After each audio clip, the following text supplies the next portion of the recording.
Thank you so much, Dr. Altaf Shaik. So today we are hosting Dr. Altaf Shaik from Technische University of Berlin to present his works regarding API walls. We're going to talk about API walls in 4G, 5G mobile networks. So Dr. Altaf Shaik is currently a senior researcher at the Technical University of Berlin in Germany.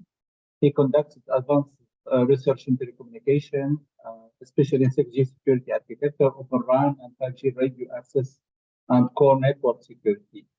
He holds more than 10 years of experience in telecom security and combines a professional background in embedded programming, wireless communications, and offensive network security. Dr. Shaik spent his career as a security engineer and expert at various leading organizations, including Gemalto, currently Thales, Deutsche Telekom there in Germany, and Huawei Technologies in Sweden. He also served as the lead investigator in two Horizon Edge 2020 projects funded by the European Union, namely Nemesis and Stagger, that played a key role in shaping the security standards for cellular and IoT domains. His PhD research assisted in improving the 3GPP 4G 5G security standards and also exposed several vulnerabilities in commercial mobile networks affecting millions of base stations, networks, and handsets worldwide. Dr. Shaik is a frequent speaker at various prestigious international security conferences such as Black Hat USA and Europe, T2, STEC, Malcolm, Hardware, IU, and Hacking, and many others. His accomplishments landed him to the Hall of Fame of organizations like Google, Qualcomm, Huawei, and GSMA. He is also the founder of Kaicheki Labs and Fast IoT that trains internationally various companies and governmental organizations in exploit development and also building secure mobile and IoT networks, including their testing and security assessment. Thank you very much, Dr. Altaf, for accepting the invitation, and the talk is yours. Thank you, Bassem, for the introduction. Good morning, everyone, and also Happy New Year. So today I'll be, thanks for the introduction. So today I would be talking about a new technology that actually came into mobile networks. Of course, we are quite familiar with APIs, everybody, I think, in the IT world. But for mobile networks, APIs are kind of a new technology that actually came into mobile networks. So I would be, so this was the research that I was doing during the COVID time, let's say in 2021 or like the beginning of 2022 as well. So we found out that, okay, there were like so many security issues with respect to APIs that actually came into, or like that are actually coming into 5G or like 4G advanced mobile networks. So before actually going into that, I would like to give you a simple understanding or like a preview of what actually attacks looks like or looked like in mobile networks so far. So if you look at the radio access network, so over the air, there are IMSI catcher type of attacks where, as you see in the picture here, like huge equipment, RF equipment is loaded into big vehicles, and then they go around trying to catch mobile phones. And they are usually called as IMSI catchers or fake base stations. And they exploit different ways of mobile network protocols, and then they exploit authentication and the lack of encryption, this kind of techniques, let's say. And then there is another other end of the attacks, which is over SS7 or diameter interfaces, which exploit the lack of trust or the implicit trust that's there between different operators from different countries. And there is, maybe if you are in the news, following the telecom news, you might have heard of SIM attacks, where like SIM jacker or SIM swapping attacks. Then there is the well-known SMS spam attacks, which still happens today. And apart from all these attacks, then there is backdoor kind of attacks, which start directly from the supply chain, actually. So these were different type of attacks so far happened in mobile networks. And then particularly their main goal was user targeted, which means they try to extract some information from a specific user, or they try to track the location or they intercept SMS voice calls, or they would do a denial of service on the network, or let's say some kind of billing fraud trying to take advantage of the data and voice call services. So these were like classic user-oriented attacks that we have seen so far. But when it comes to 5G, 5G is, I don't think it's something that is actually designed for people, or like for us to make more voice calls and then more higher data rates. Of course, it gives higher data rates as well, but its main purpose was to connect infrastructures, or like to connect things such as, let's say, to connect healthcares, or to connect automated vehicles, and then infrastructure, smart homes, cities, like whatever, like you name the thing, and then pretty much it should be connected to 5G, or it should take the advantage of mobile networks. So when we are looking at such a 5G network, obviously the impact, or let's say the security impact, would be that it would target infrastructure, not just individuals. So if we look at here, the threat is like quite huge. And obviously the damage, the chaos that creates from this is obviously like also multiplied. And there is like, to achieve this connected things, there is a lot of different technologies used inside 5G networks, such as slicing or network function virtualization. And then there is also APIs as well, which I said that they are quite new to the telecom industry. If you look at how protocols evolved from, let's say, starting from 2G to 3G to 4G, there were like slight variation of protocols. Of course, these were quite proprietary protocols that actually only known inside the telecom industry. And with 5G, we see that the introduction of APIs. So inside the mobile network, there'll be a heavy usage of APIs in using HTTP2 protocols, which is quite well known in the IT industry. So which means so far the attacks that have been in the telecom industry, like in 2G, 3G, 4G, maybe they were because of the lack of sufficient protocol knowledge for the attackers, the attacks could be limited, I would say. But when it comes to APIs, these are like a piece of cake for the attackers, because there have been so many attacks known in this by exploiting the APIs. And if you look inside the 5G core network as well, this is a picture of like what are the elements inside the core network. And on the bottom side, you have a mobile device, and then there's a base station. So all of these components are like inside the core network are connected with APIs. So somebody compromising one of these functions, or like one of these UDMs, could actually immediately talk or like exploit the APIs and then try to communicate with other functions that are there in this network. So before I actually go into the main topic of the APIs and then what are the problems with these APIs in the mobile networks, here is a simple how a mobile network looks like and what are its interfaces. So on the left side, we have mobile devices, or IoT devices, you could also say, which are connected to the base station, and this whole together put as a radio network. And then these base stations are now connected to the core network, and the core network is operated by a mobile network operator. Could be Etisalat or Du or anyone else in any other country, and they're running a core network. And this core network opens up two main interfaces. You see there is an SS7 diameter interface, which is open to network partners, which is like roaming connectivity. Then there's a data network interface, which transfers or like which exchanges the data from mobile devices to the core network, and from there to the internet and back and forth. And now with 4G or like 4G advanced and 5G networks, there is now a new interface, which is called a network exposure function. So what it does is basically it opens a new door in terms of APIs. And then this door will now be provided to vertical industries like healthcare or infrastructure, sort of the governments, or you call it any industry, like any company, let's say, or third party or application developers that are trying to take advantage of the mobile network. Expanding this whole ecosystem a little bit more. So we see on the left-hand side, like devices, we have smart devices now, smart factories, smartphones, homes, smart hospitals, and everything. All of them are connected to the base stations, which means all of these devices are having a SIM card.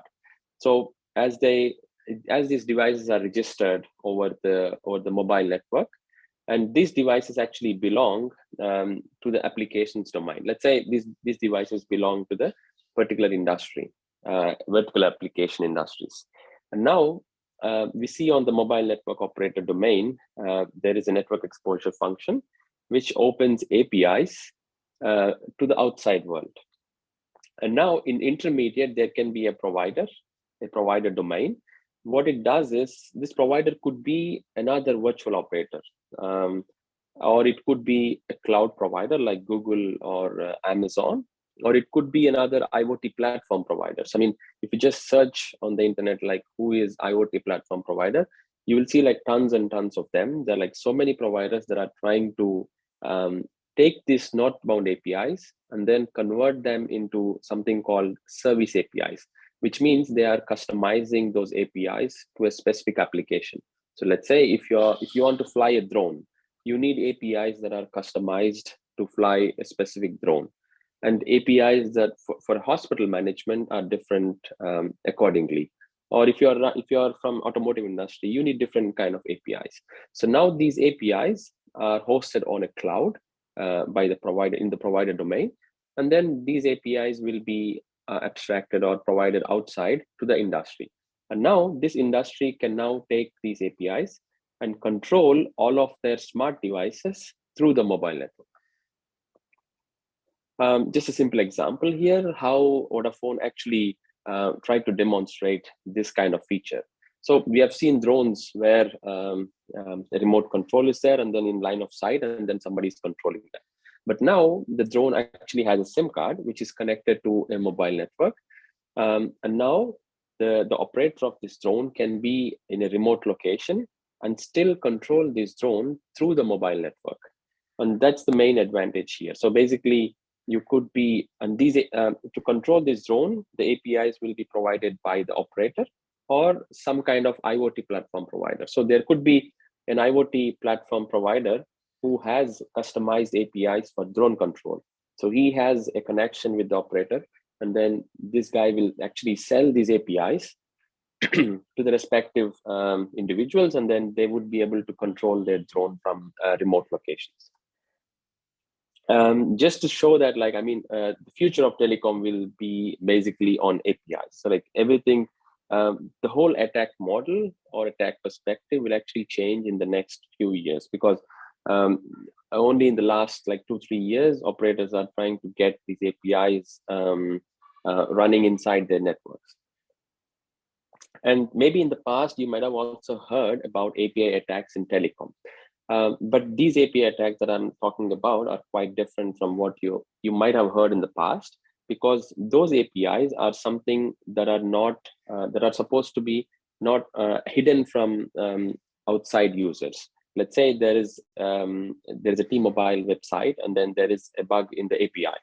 So this is supposed to be hidden. Actually, this API was supposed to be hidden, but there was a security problem, and then the API was exposed, and somebody actually exploited that. But the APIs that I'm talking are standardized APIs that will be exposed to the public, to the outside world, and industries could actually take over the internet. They could connect to these APIs and then do a lot of operations, like, for example, use case as a drone. Yeah, please, if you have some questions, like, feel free to also put in the chat, or if you have some question, you could also stop me then and there. I don't have any problem with that. Okay. Yeah. So the talk actually goes like this now. So I would show you like how this looks like, this theoretical part looks like in a commercial setting, and what are the features and configurations that we get, and what kind of security investigations have I done, and the attacks and findings that we figured out, and how we actually took forward this one to the respective operators or to the industry, and what are some key takeaways that how attacks will look like in, like, let's say from here on, from 2023, let's say. Just getting back the same picture from before, but now I actually replaced the provider domain with a much more clear terminology. So whatever the provided domain is offering as APIs can be broken down into two different things. One as an API portal, like a Swagger interface that will list all the APIs that are available for a set of use cases, and an IoT connectivity management platform. So these are like two different things that are actually hosted on that provided domain platform. And being part of the vertical industry, users, like let's say users from the industry or developers from the industry can actually connect, use their APIs or integrate them into their infrastructure and then start using them. And as usual, we have the mobile core network here that's connected, and its infrastructure is already there, like with the base stations and all the devices. And now one important thing here is that the IoT SIM card. So once a user from the industry plugs this IoT SIM card into their smart devices, these devices will be registered now on the mobile network, and they will be activated in the mobile network. Let's say like the information about a specific smart device is now available in the mobile core network.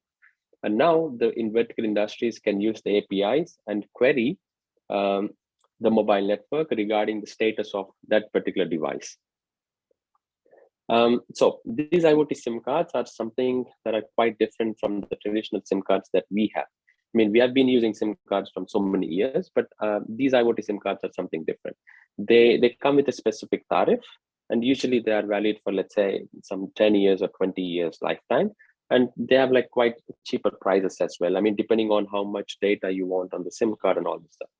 And one of the main important things here is that these are only available to business customers, which means you have to be a business entity to first of all order or buy a SIM card like this. So once being somewhat, like let's say you come from an industry or a company where you want to take the benefit of 5G networks. So you buy one of these IoT SIM cards, you put them into your devices and get them registered on the network. So once you do this, the platform where you actually purchase these SIM cards will actually give you API access, which I mean, in raw terms, which means that you would get the credentials, let's say the credentials to access this IoT connectivity management platform. So once you're able to successfully log into this IoT connectivity management platform, you would be able to see all the SIM cards that you have purchased. And you can activate those SIM cards or deactivate those SIM cards. And once you're on the connectivity management platform, you can create different API users. Like as you see here now, like there are, let's say, 4 SIM cards that you purchased from a specific operator. And you can see how much amount of data is left on the SIM card, how much SMS is it consumed, and what is the APN. So you could basically configure and then track all of this information using on the connectivity management platform. So this is the first part where you have a big view of all the SIM cards that you have, and you can purchase data volume, and you can activate, deactivate SIM cards, and you can create different API users. You can set their usernames, passwords, and all this. Then second is the service APIs. And these are one of the main critical APIs because these are the ones that you use to perform different operations. Some of the operations are, for example, if you want to extract the GPS information of a specific IoT device. Let's say you are a part of Amazon and then you're tracking a specific truck. So this SIM card would be plugged into the truck, and then you are constantly sending an API request to get back the information or the GPS information of the truck. Or there are different, you could directly send SMS using the API to that truck, or you could use different voice messages, or you could do a lot of things actually. Besides these use cases, there are critical functions that you could do inside the core network. So let's say you could set IP addresses for your device, or you could set you can control its data rate, you can control its bandwidth, or you can also set sleep modes to that particular device, or you can set what is the roaming policy. Or let's say to go a bit more higher level, you could also do You could also update the key on the SIM card, or you could update its billing plan. And so these are all like different features that were only available until now inside the core network, and especially only to the operators. But now they're trying to offer this to over the internet to the external world as well. So this is like opening up the network, but there is a secure way to access these APIs and everything. A screenshot of like how an API or a service API looks like. So as you see now here, once you are inside a platform, like let's say once you log in, you get access to this platform or the service APIs, and you could, let's say, click these APIs, and then you will get back the response of, okay, what are the list of SIMs that you have? You could delete a SIM, update a SIM, you could check all this, track everything about the SIM card. One simple example, like how to get its device location. So being an API user, let's say you are part of the company, and then you have you have an API account now, and you have obviously the credentials to authenticate. Username, password are one of the ways that are currently being used in these IoT service platforms to authenticate. Once you're authenticated with the username, password, you get back a token, which is valid for a specific duration.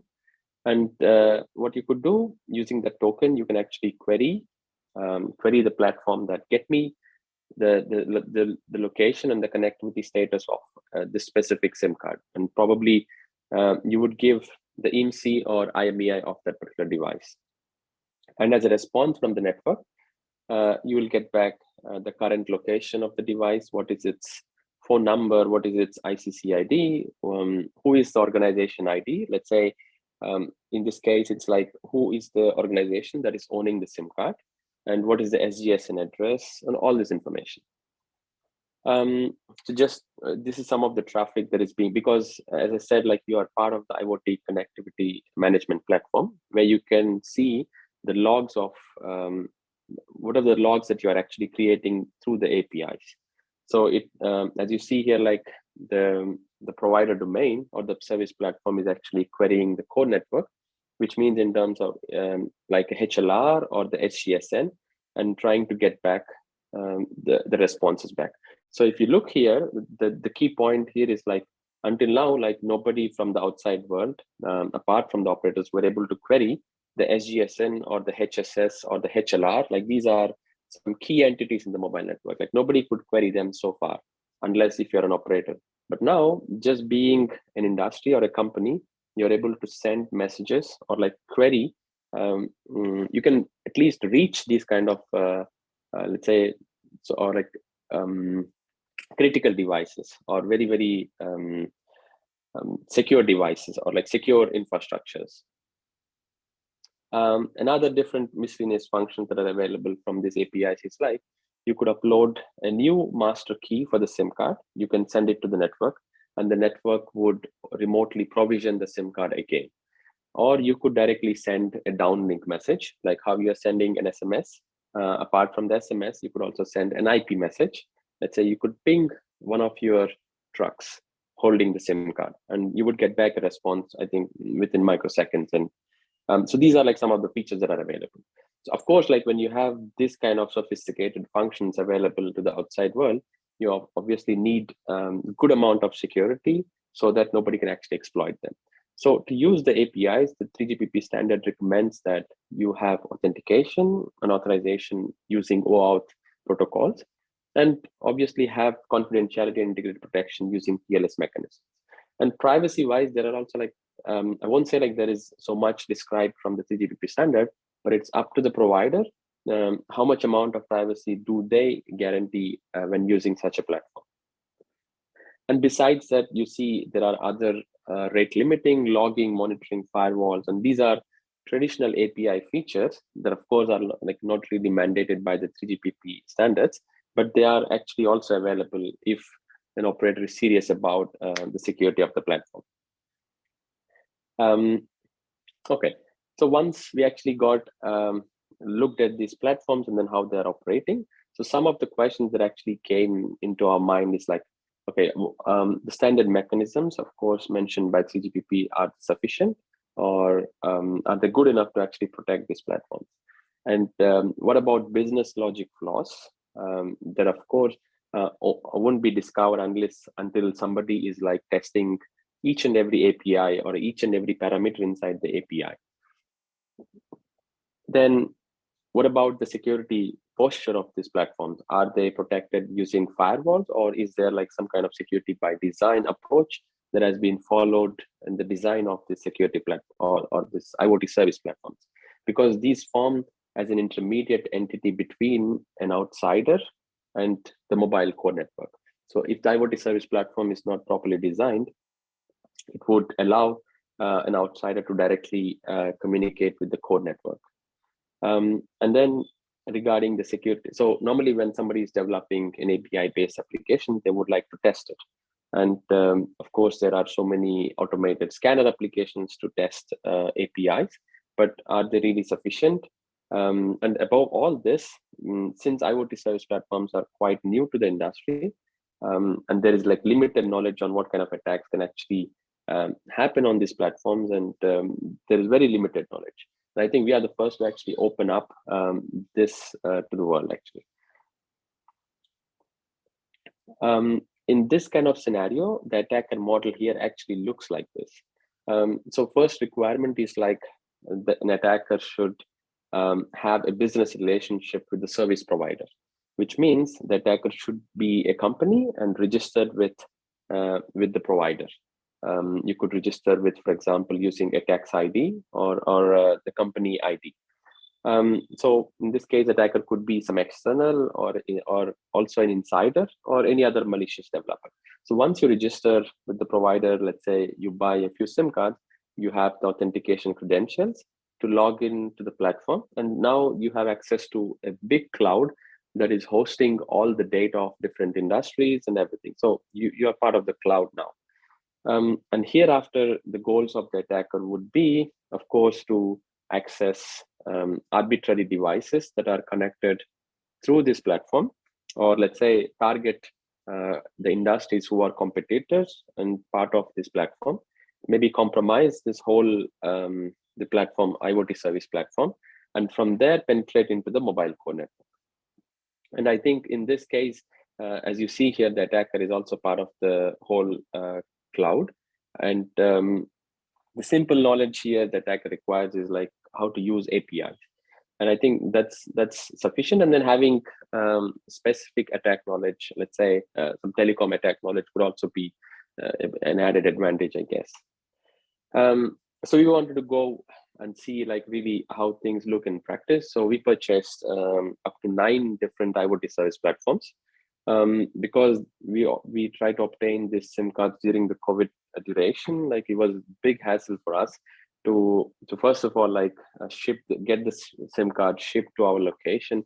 So it was a big hassle with that, and many of the providers were also having questions regarding, okay, why do you need this SIM card? And then they were always trying to explain us what is the business use case of it and how can we make advantage. But our goal was actually different. Like we were trying to investigate the security point of it.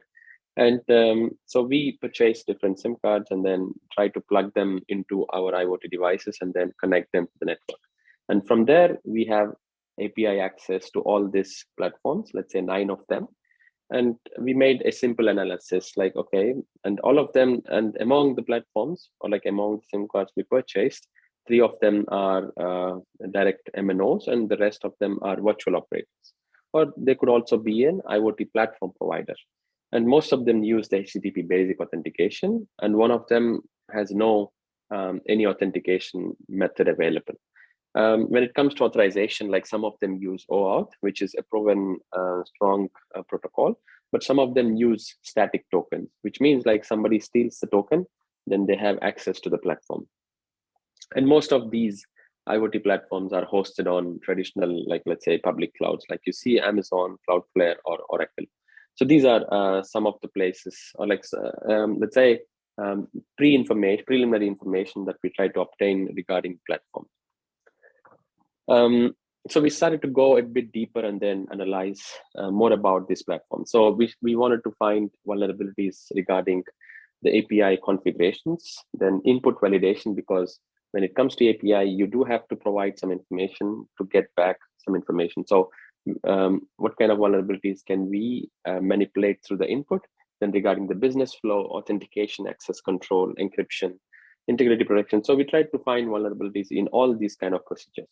But the hassle here was like there were hundreds of APIs because there were almost 10 platforms, and each of them hosts maybe 200 or more APIs. So it was quite manually, like doing these things was quite challenging for us. And there were like hundreds of APIs. And each of them, let's say, provide, some of them provide exchanging SMS or IP with IoT devices, or they would allow us to get real-time location. Some of them, some of the APIs allow us to do direct configurations in the core network, or maybe they allow us to change billing or charging operations. Or like I said, I also showed that it's possible to upload a new master key into the operators, let's say HLR or the authentication center. So instead of looking at all the APIs, we try to select those APIs that really have a high impact on the business. For example, APIs, like I said before, regarding SMS, sending IP messages, or doing a billing fraud, manipulating the APNs, or trying to blacklisting certain devices. So these are some of the operations that we actually perform through the APIs. And since API, like I said, APIs are not new to the IT industry. There have been like so many attacks, and there is OWASP that actually thoroughly studied what kind of best practices can be applied to API design, testing, and everything. So these guides from OWASP actually really helped us to design some type of attacks. And there were like some tools like Burp Suite and Zap. Although like they were not automated tools, because most of them have to be launched manually, customized API payloads and everything. So we try to model a set of attacks and then try to launch on these platforms.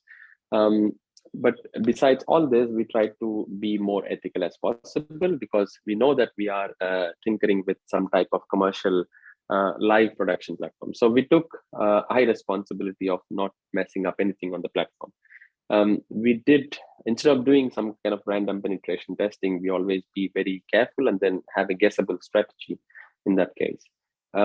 We always try to play with our own accounts, because we do have an account on the platform. So we could do all the get, post, put, all these operations on our accounts. Okay, I will now walk you through some of the common API weaknesses that we found in almost all the platforms with regards to, let's say, access control, authentication, and then exposing the backend. Because these are some best practices, or like some standard practices that any API designer should actually follow in the first place.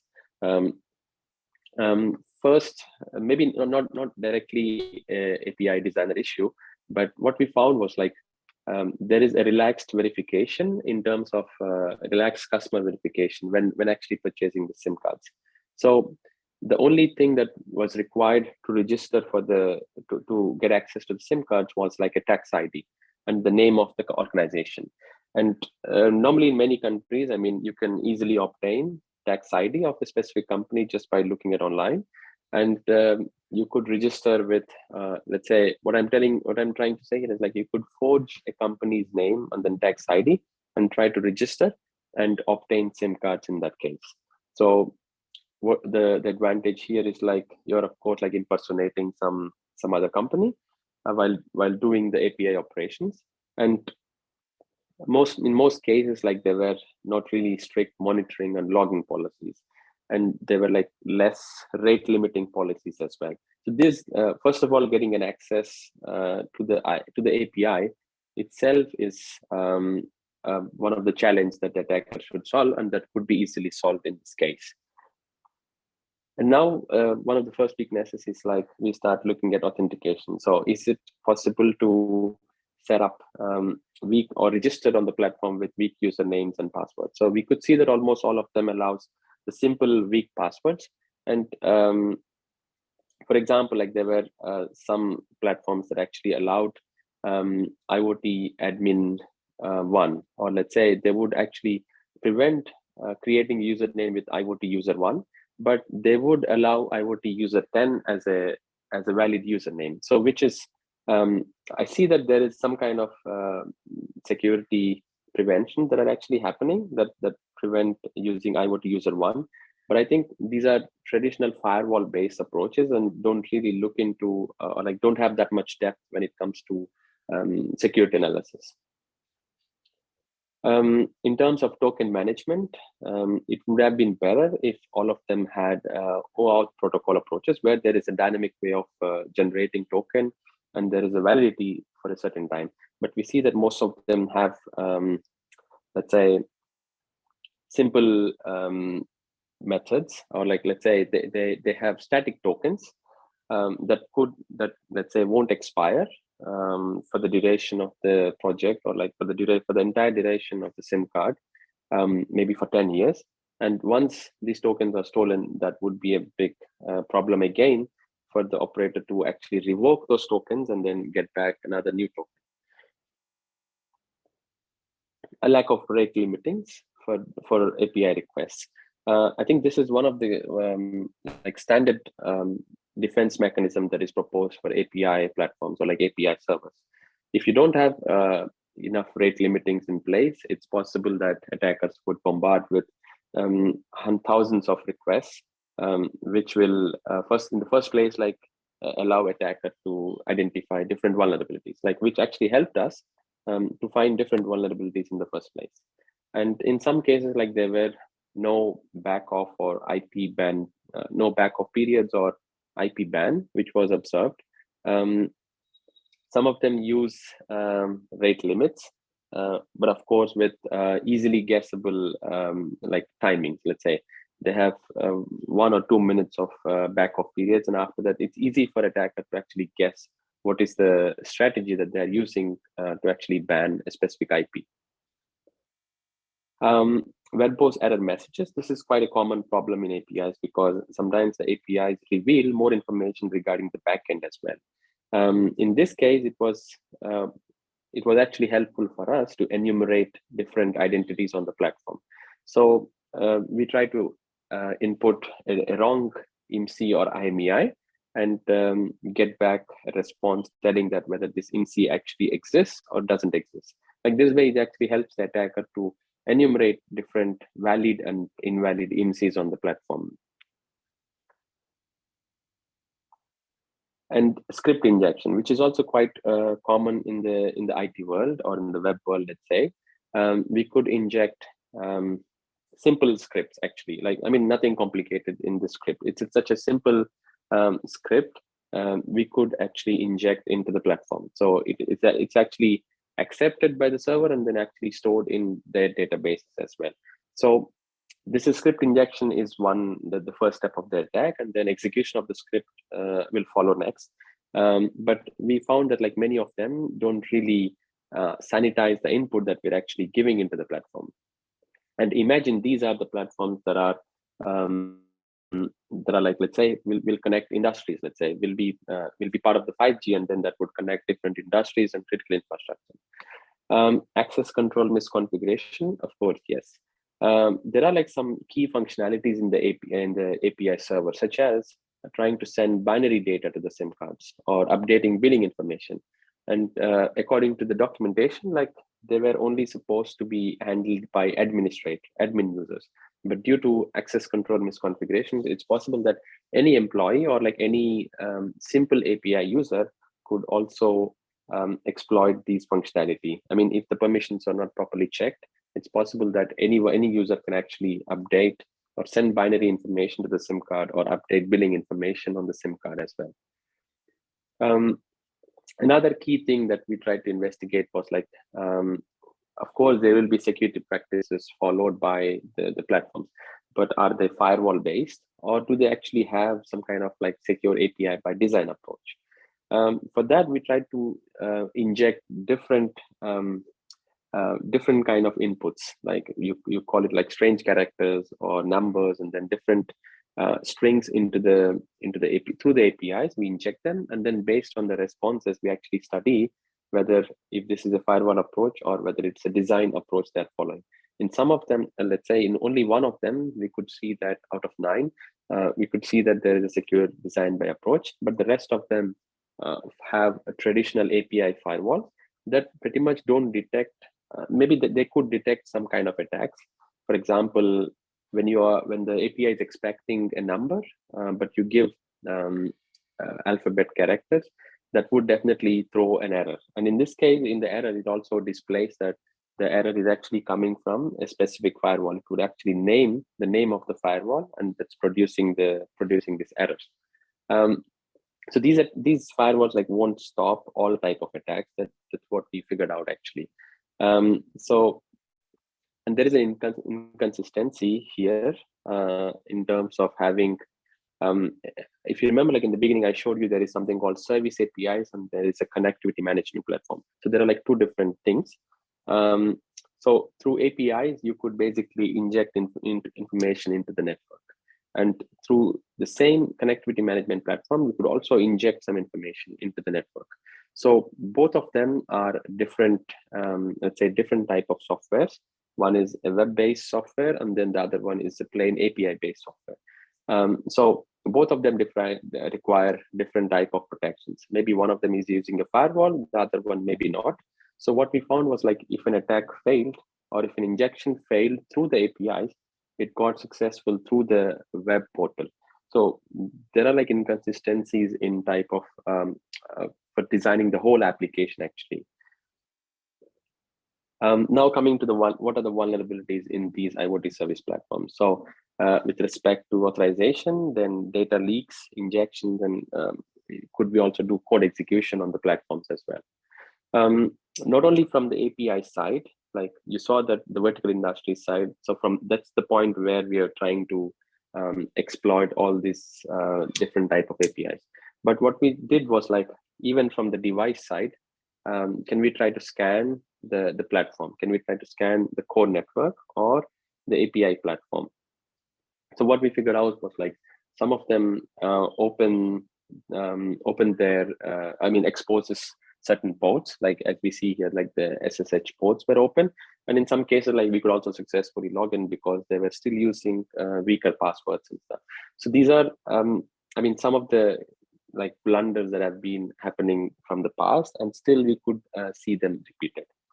And from here on, like we found quite different vulnerabilities that are very, very specific to telecom industry. As you see here, like, for example, if you want to access an API, like you would have to specify the IMSI or the ICCID or the IMEI of the device, like that you are trying to get information about. So the key problem that we see here is that IMSIs and IMEIs are some of the number that could be easily guessed. Let's say if I am part of the platform, or let's say if I'm purchasing the platform, I would buy 10 or 20 SIM cards, let's say. And the IMSI set would actually look like this. So someone else would also receive, let's say some other industry also buys SIM cards from this operator, would also receive IMSIs in the same kind of ranges, let's say. So what happens is that it actually allows for enumerating the device identifiers.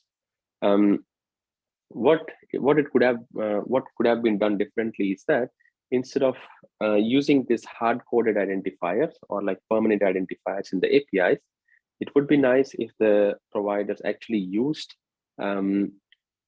translated names. Let's say they could have some different code name for IMSI, like a general purpose subscriber identifier, which is a GPSI, or some other custom identifiers that could be used in place of this permanent identifiers. This will first of all like eliminate many of the attacks that we have done, but since I think it's very it's also like quite easy for designing an API application, so that later because IMSI are something like quite commonly referred in the market. So it also helps, it also makes it easier for the developer, API developer, and also for the API user as well to just directly refer with IMSI or ICCID instead of having another new name. So I think this will create like extra troubles in the whole game actually. With regards to broken authorization, what we found was like, I mean, as an owner of a specific IoT device or a smart device, or being on the platform, I should be able to only ping or send messages to my own devices. So I should not be able to send to other devices.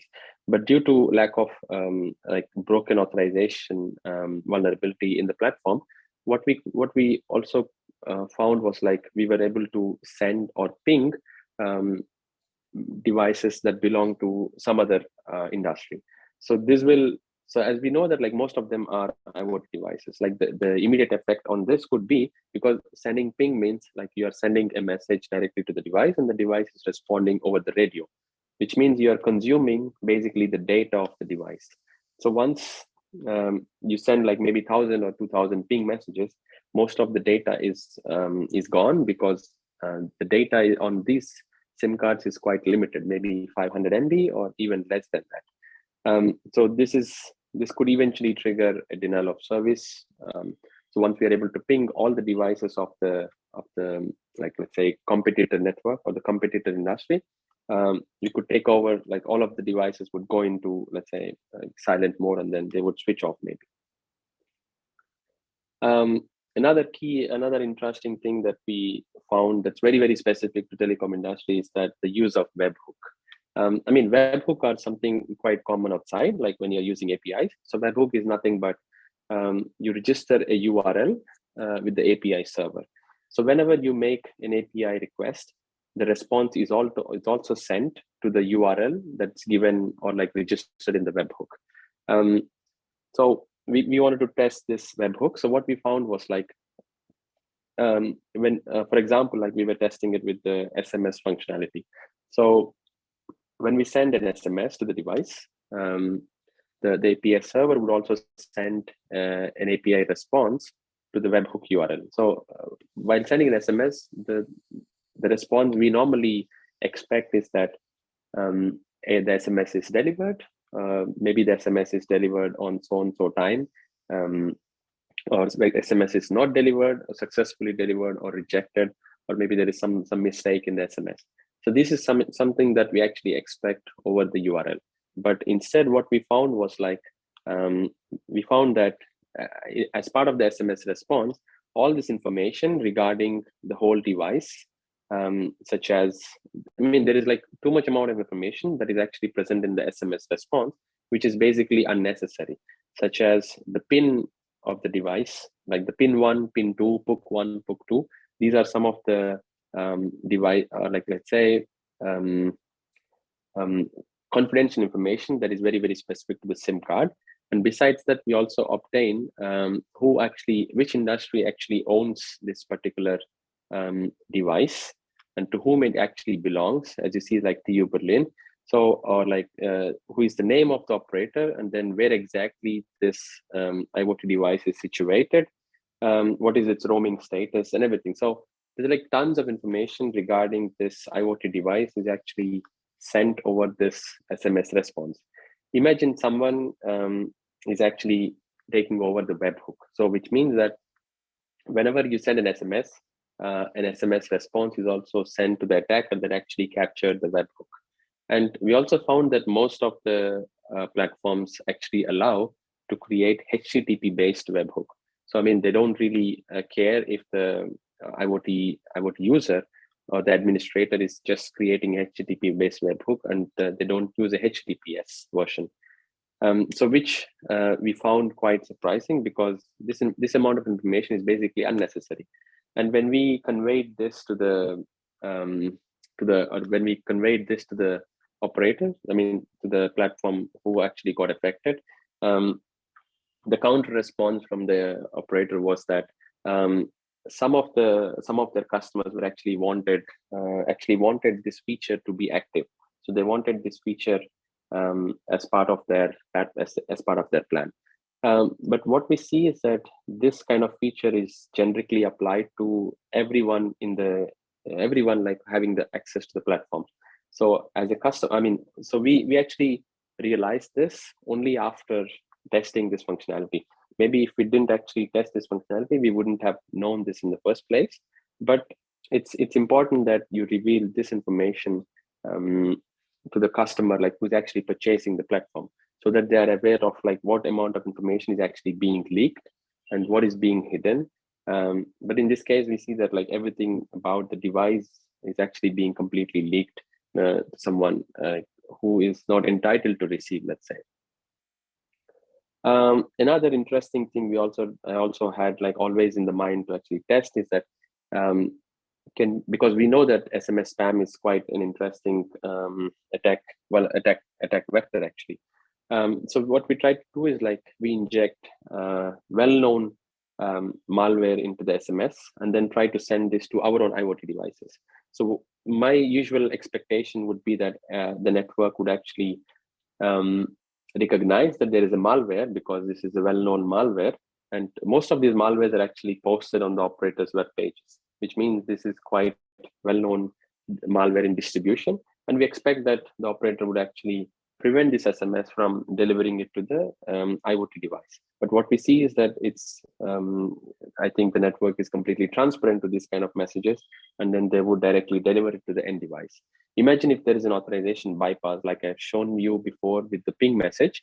So it's possible that attackers can send on a 5G network directly or deliver spam content or malware content to the end IoT devices. Before I've shown you there is a script that could actually inject into the network. And after that, like once we injected, we were trying to see if we are able to execute that script that we actually injected. So we see that some of the basic scripts that we have injected through the service APIs, because to trigger an XSS exploit, you need a browser-like environment. Like I said, there's an IoT connectivity management platform, which is a browser-based application, and the service APIs, which are like standard API, Swagger style-based APIs. So we could successfully trigger this XSS exploit on the IoT customer connectivity management platform. So this will actually run code directly on the, let's say, customer's web page, and then it could run the specific code that has been injected into the platform. Okay, now summarizing this whole analysis is that what we see is like the standard recommended mechanisms such as like OAuth and then TLS are something that are not widely practiced among the platforms, and only two out of nine IoT platforms are not affected with the vulnerabilities that I've shown now. And IMSI is something that is being now exposed outside of the GPP domain. Of course, we know that IMSI catches that try to extract IMSI over the air, but we see that now IMSI is being exposed outside of the 3GPP network, and same practice may apply with respect to in 5G, which is SUPI. And now there's no point of like again having protection or encrypted identifier for IMSIs when those identities can be exposed on another interface. And there are like lack of rate limits, and then lack of strong password policies as well. And script injection, which has been a very well-known vulnerability in the web world, is now also will take part in 5G networks as well. And SMS and IP content inspection, what I would recommend, like highly recommend operators to have it in place, is I think like not really found in any of the mobile and IoT networks. Yes, we did communicate all of these findings to the affected service providers and then operators as well, and all of them were quite happy to receive this because it was also like quite new for them to launch these platforms for the first time, and they confirmed them. And then we also discussed this with the GSMA, and in the process of like having new guidelines for API design when it comes to IoT service platforms as well. I mean, of course, there is enough documentation when there is with respect to API security, but with the telecom, it makes things a little complicated because maybe the API designers like have no clue about how serious certain information in the telecom network could be when it is exposed outside of the 3GPP domain. Some key takeaways from this whole talk is that 5G security is definitely better and effective compared to whatever it has been in previous mobile networks. But as we are shifting to a more generalized and then commoditized technologies such as APIs, clouds, or Dockers, I think the attack scene is quite bigger. And it's not restricted to just INSI caches and then over-the-air attacks or SS7 and damaged interfaces. This would be like even much more bad actors as well that will take part in the next few years of attacks on 5G networks. So it's important to have security right from the design, and one simple configuration mistake could also have catastrophic effects on so many devices, because like I said, 5G is now for the infrastructure, like to connect industries. And we are planning to have some kind of a telecom API top 10 and similar to OWASP API top 10. And this is something under development as well. Yeah, so that's all about the API wars in 4G and 5G networks. And if you have some questions, feel free to, shoot now. Thank you very much for this very interesting talk and very insightful one. I do have questions. So the first question is there any security on the SIM card against the middle attack? Bassam, I mean, I'm not able to hear you properly. Could you? Yeah. You can hear me? A little better, yeah. Okay, so maybe what about now? Better right now? Yeah. Yeah, it's better.